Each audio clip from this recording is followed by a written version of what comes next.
before I start, just by a show of hands, how many of you know about the Air Cadets program? If you don't know about what it is, no worries, because today I'm going to tell you all about it. Good morning, upper twos, senior twos, teachers, my friends who are still on vacations, and welcome to my chapel speech. Most of you know me as a peer, a friend, or a student. But what remains unknown to a lot of you is that I am also a flight surgeon in a 540 Golden Hawks squadron. Before I go into any details, let's go back to the opening questions. What is Air Cadets? To be honest, after being in the program for 3 years, I still can't give a clear answer to this question.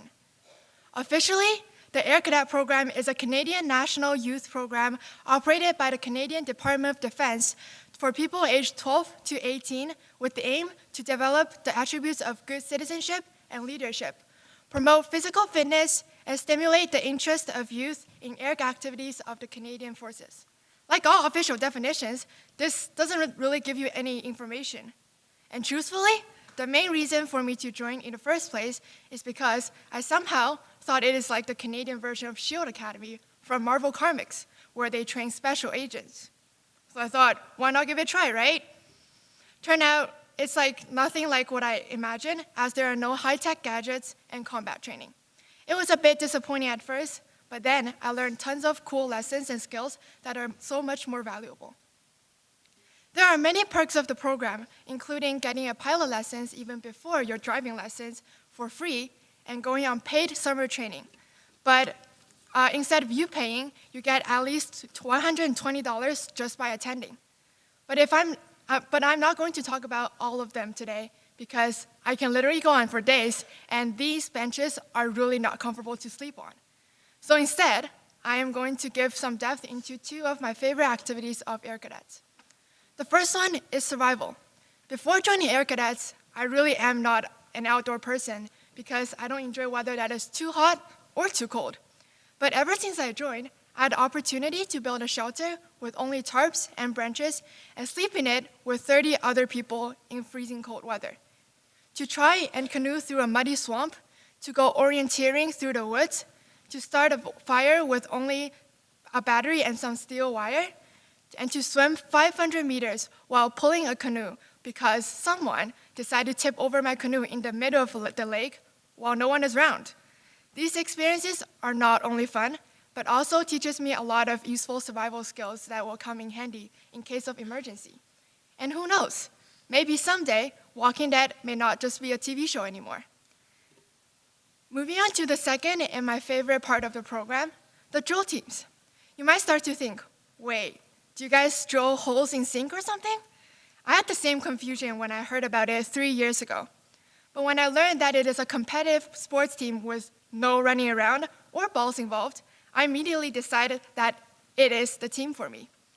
Drill team is basically a small team of cadets who perform routine with precision drill movement like the ones you see in military ceremonies. Although it is not a contact sport, it is just as hardcore as others. It is all about precision, self-discipline, and synchronization. A nanosecond difference may not be a big deal in a lot of situations, but for drill team, that is the difference between a first place and a fourth place. And let me tell you, when the team actually does the movement at the exact same second, it makes all those full day practice worthwhile. So these cool activities are why I stayed through my first year, but they are no longer the reason why I still devote 10 plus hours on it every week. Believe it or not, I actually wanted to quit the program after the first year, because as much as I want to make the cadet life sound like all rainbows and sunshines, it is not. At the end of my first year, I didn't exactly have any close friends, and I was going to grade 11, which many of you know is rumored to be the hardest year in high school. People were telling me rumors about staying up till 3 a.m. to do homework, and scary teachers who won't give high marks. So I thought putting 100% effort into my academics is the only way that I could pass grade 11. And I almost did decide to leave until I went to the squadron welcome back barbecue. On that day, I saw all the people, both returning and new. They approached me with such excitement and friendliness that made me feel guilty for leaving. So the people, just like why I chose to stay in Appleby 3 years ago, drove my decision to push on. Also, at the same time, I decided to change so that I can actually make my time in cadets worthwhile. I started with my own attitude. Some of you may remember that shy, nerdy me from 5 years ago who was terrible at socializing and rather be alone. Yeah, that was me in first year cadets. Because I always had the doubts like, what if people don't like me after actually knowing who I am? What if I'm not the person they're expecting to be? So I just stayed in my comfortable little bubble and didn't even bother to take the first step. But deep down, I knew that I had to change it somehow. I started to approach others voluntarily and tried to join conversations on training nights. At first, people were very surprised, but eventually, this little change had a huge snowball effect. I began to be not alone during breaks and made some very close friends, one of which decided to take her day off and come to my speech. And another one of my friends actually changed my life quite significantly. She was a former graduated cadet who helped with our drill team. We got close almost instantly because we share the same hobbies and have complementary personalities. Although we always joke around like friends, she is a couple years older than me, so sometimes she gets to put on her adult face on and double up as my mentor. For example, she showed me the importance to help everyone instead of just my friends through demonstration. She told me about her cadet life and the importance of prioritizing stuff when I was freaking out in between my cadet and school life. She also coached me on some of my life choices. I must say, before meeting her, I thought I was making some great decisions about my future. Like more than half of you in this room, I decided a couple years ago that I'm going to pursue business, just like my parents. So when she asked me about my university program choices, I answered with all the commerce programs. But then she asked me why, and I was stuck. The only reason I could think of was money. Business is the program that is most likely to help me make money. I didn't choose it because I'm passionate about finance or the stock market, but because it was the safe choice. Truthfully, I've thought about a lot of other options that I actually like, but they all lead back to the same questions. What if I can't earn a future? What if I can't give my family the support my parents gave me? I told her all my concerns, and she just asked me two simple questions. Are you absolutely sure these things would happen? If no, why are you worrying about them right now? These questions really struck me and forced me to face something I ignored all along. Ever since I was just a kid, my life motto has always been follow your heart because you only live once. But I was not actually following it.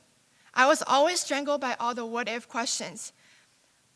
And these were what ultimately led to my near decision to quit cadets and not following my real dreams. I was always so convinced that my what-if would become the reality. However, time proved that is not usually the case. I thought I would fail school if I continued my cadet career, but I didn't. Instead, I had some of the best experiences in both places. These false imaginations nearly caused me to miss out on all the great opportunities and experiences. And I know I'm not alone in this what-if utopia. Among all the upper twos who just survived winter tomogamy, I believe some of you heard some pretty bad rumors beforehand and thought, there's no way I'm doing this. What if I get hypothermia over there? But hey, you're all here and you lived. Turns out it's not that bad, is it? And believe me, when you're older and look back to your Appleby life, winter tomogamy will definitely be a highlight. However, imagine you did let your what-if conquer you and chose not to go and cannot understand any inside jokes your friends who went make. Will you regret your choice then? And to all my senior 2 peers, remember we were like, what if I don't get into universities and I'll have no future a couple months ago? But here's a fun fact. We're all going to be fine. We've already survived 12 years of mandatory education and some of the harshest winter in the history. What else can happen? Now, I hope all of you can see how much negative power the phrase what if have. This may sound super cheesy, but we're all too young to worry about all the what ifs in the future. So always trust your gut and always follow your heart. Well, unless your heart tells you to skip chapel for some reason, then don't listen to it because you will miss out on some great things. So to conclude, Here are 2 concentrated doses of takeaways for everyone. First, Air Cadet is a fantastic program that you should recommend your younger friends to join because they can potentially fly you around or protect you in the event of an apocalypse. Second, stop worrying about all the what ifs in the future. When you get a chance, take it. If it changes your life, let it. Don't hesitate and just do it. Thank you. Please rise and sing hymn 418.